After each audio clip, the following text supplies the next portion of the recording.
I was sitting in my office one beautiful afternoon, idling away because on that day, there was not much work to do. I was the assistant board representative of the company where I worked, so, my work mostly involved supervision of how things were being run. I didn't have to do any manual work. That explained why I had a big office with all the fixings. I was 35 years old, average height, brown in color, handsome face, and I had the swagger of a college kid in spite of my age. Most of my colleagues at work were married. However, there were a few bachelors and spinsters, too. I happened to be one of them. Many times, people had wondered, and some openly, why I had not married yet. Very few people knew that I was once married when I was only 27 years old. It, however, ended badly and me and my ex-wife, decided to call it quits. My ex-wife was a good woman in every sense of the word. She had just one problem. She was too gullible. Many people around her had noticed that quality of her and had always taken advantage of it. I remember vividly while we were still dating, her friends had always used that to cause trouble between us. When we finally got married, I thought it would be different. However, it wasn't. Soon after our marriage, she traveled out of the country to work. I was seriously against it, but she pressured me to let her go, a mistake I have regretted to this day. As soon as she left, a lot of things started going bad. Communication became difficult, and soon, we started going first for days, and then, months without talking to each other. I did my very best to salvage my marriage, but it didn't work out. So, when she came back to the country for a visit after 3 years, we decided to divorce. It was painful and brutal, but it had to be done. It was only after the divorce proceedings had been completed that I learnt about the whole thing. The cause of our divorce was primarily her mother. When her daughter traveled, she felt that because she was in the white man's country, she deserved a better man. So, she started sowing seeds of discord. Since her daughter was very gullible, she fell for her mother's schemes hook, line and sinker.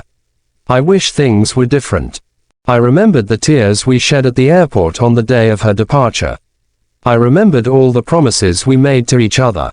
I remembered the last sex we had in a hotel at the airport. That was all now in the past. I had to move on and continue from where she dropped off.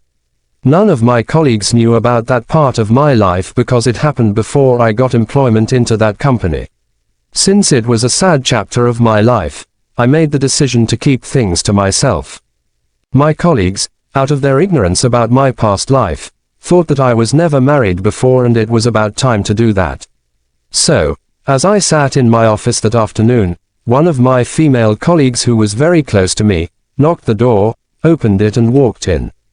"Hi Mark Roy," she greeted. "Hi Kathy," for that was her name. "How are you doing today?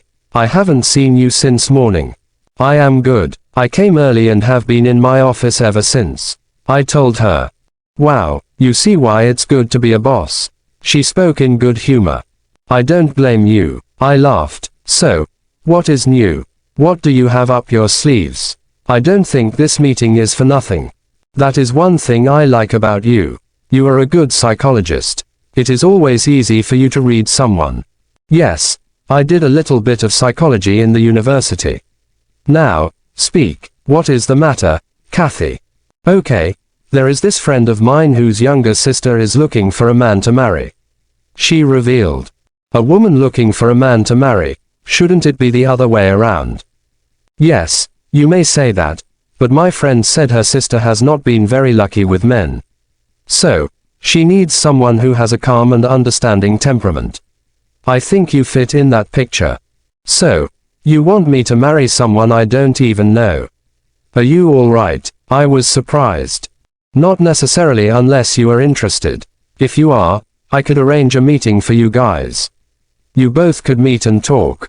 "You have a picture of her?" "No. Have you seen her before?" "Yes. What kind of a girl is she?"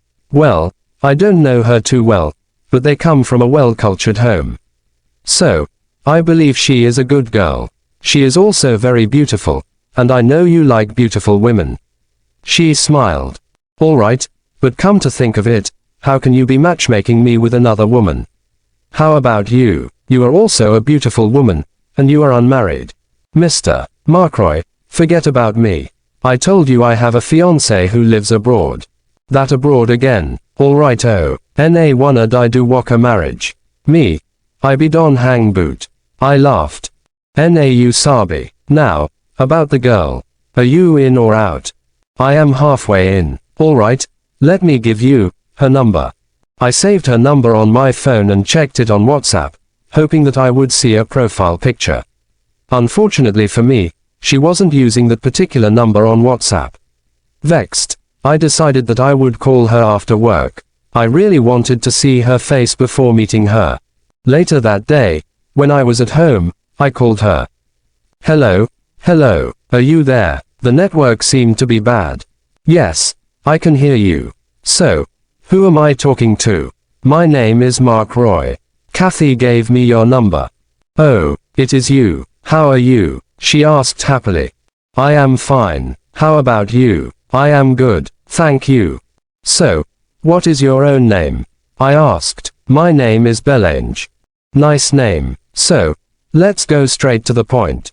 How soon can we meet? Since tomorrow is Saturday, it will be good. Let's meet tomorrow. Alright, how about the venue and time? Aroma Bakery, 3 p.m. Aroma Bakery, that was not a good venue at all. I loved the place, no doubts about that. However, there was a small problem. All the waitresses there were crushing on me. I was their regular customer, and they were always super excited each time they saw me coming. It was with great self-control that I had managed to, not more than once, held back myself from taking one of them home. They would be greatly disappointed to see me there on a date with another woman, even if it was just a blind date. There was nothing I could do. She was the one who had chosen the venue. I couldn't at the very beginning start objecting to her choices. It was Saturday now. I was just from the market where I had gone to buy a brand new pair of jeans, a spotlessly white Gucci t-shirt and a new pair of sneakers, just for the occasion. I had also gone to the barber's where I had had my hair cut to perfection and my beard nicely trimmed. When I got home, I bathed, dressed up in my new clothes, applied perfume, looked at my reflection in the mirror to make sure I was good, smiled with satisfaction at what I saw, and then, I left the house. When I got to Aroma Bakery, the waitresses on duty were very impressed with my coming. However, they were surprised when I informed them that I wouldn't be doing any purchasing immediately. I told them I was waiting for a lady friend to come, and I would only order something to eat or drink when she came. Disappointed, they abandoned me and moved back to their various posts. I got a chair and sat down. I looked at my phone and it was 2:30 p.m. I couldn't just sit there waiting without drinking something. So, I called the waitress to bring me a can of Van Per malt and reminded her to make sure that it was chilled. She brought it almost immediately and placed it on the table in front of me. I sipped the cold drink slowly while waiting for Belange to show up. It was 3 p.m. now and she had still not shown up. What was wrong with her? As I was checking the time on my phone again, it rang, and it was her. I picked. Hi Mark Roy, are you already there? She asked. Yes, where are you? I replied. I am outside. I can't see you. Where are you sitting? Come inside and you will see me. How are you dressed? I explained to her how I was dressed, and she came in and saw me. Our first meeting was awkward for good reason. You know, we had never met before. She was tall, slightly taller than me, dark-skinned, slim and beautiful. How are you, Belange? I am happy to see you. I began. Me, too. You look handsome. She spoke. Thank you, and you are beautiful, too. So, what should I get for you? The same thing you are drinking. Will you eat anything? Nope. Alright. I called one of the waitresses to come and serve her. She brought her drink, made faces at me to express her disapproval for daring to come to their bakery with another woman, and left. I opened the drink for her, and then, we started chatting. I already know your name, Belange. So, the next question I am going to ask is, what do you do for a living? I am presently unemployed. However, I have applied at one of these companies in town. I have an interview scheduled on Monday.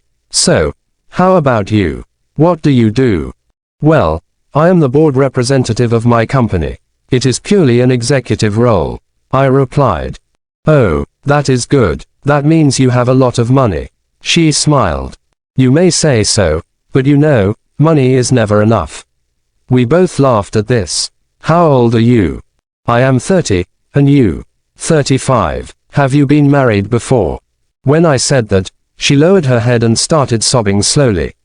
I couldn't understand what was happening. It looked like she was not happy with the question or was not comfortable with that line of questioning. Surprised by her sudden change of behavior, I asked, "Did I say anything wrong? If I did, I am sorry." "No, it is not your fault. Please, don't blame yourself." She spoke in between sobs. "So, what is the matter now, Belange? You asked if I was once married." "Yes, I was, or let me say I almost was." "Almost? What did you mean almost?" I asked, confused. "I was in love with someone who promised to marry me. We were happy with each other, and everything was fine. He proposed to me, and I accepted with happiness. Marriage preparations were made, but on the wedding day, he didn't show up. He abandoned me on the altar. I was heavily disgraced. I was in church, dressed in my white, beautiful wedding gown. All the guests were present. The officiating pastor was present, but he didn't show up. My groom didn't show up." She wept. "What? So, what did you do?" There was concern in my voice. "We called his number to no avail. Then, his mother came running into the church and informed everyone that he had gone back to Canada where he lived. My hopes were dashed, Mark Roy. They were completely dashed. I ran out of the church like a mad woman, went straight home and almost committed suicide, but God saved me." "Oh, I am so sorry. He must have been crazy. Thank God, you didn't harm yourself." "Yes, I didn't, but for a while, I gave up on love until my sister told me that her friend, Kathy, has found someone for me." "That is how you came into the picture. A beautiful woman like you should be well pampered and properly treated. Anyway, I had a similar experience as yours. However, mine wasn't that bad, but that will be story for another day. I think I should take you home now," I proposed. "Yes, thank you." I drove her home in my car, kissed her goodbye, and then went to spend the rest of the day with my friends, but not before she and I had arranged that our next meeting would be on Monday, after work hours. I couldn't go back to Aroma Bakery because those girls would make me pay for my actions. So, I called my friends and they agreed that we should meet at Joburg's snack bar. It was late that night when I finally went home to rest. It had been a long day. On Sunday, I called her to make sure that she was doing okay. She said she was fine.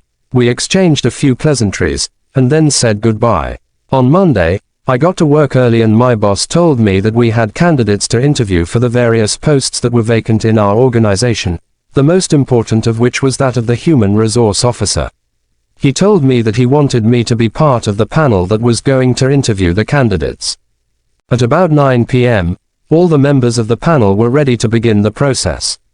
The first interview of the day was for the post of the human resource officer. The secretary knocked on the boardroom, came inside and told us that the candidate for the post was ready. We asked her to let the candidate in. She left, locking the door beside her, and a few seconds later, a beautiful, tall and dark lady walked into the boardroom. My eyes almost popped out of their sockets, first in surprise and then, in delight. It was Belange. To be continued.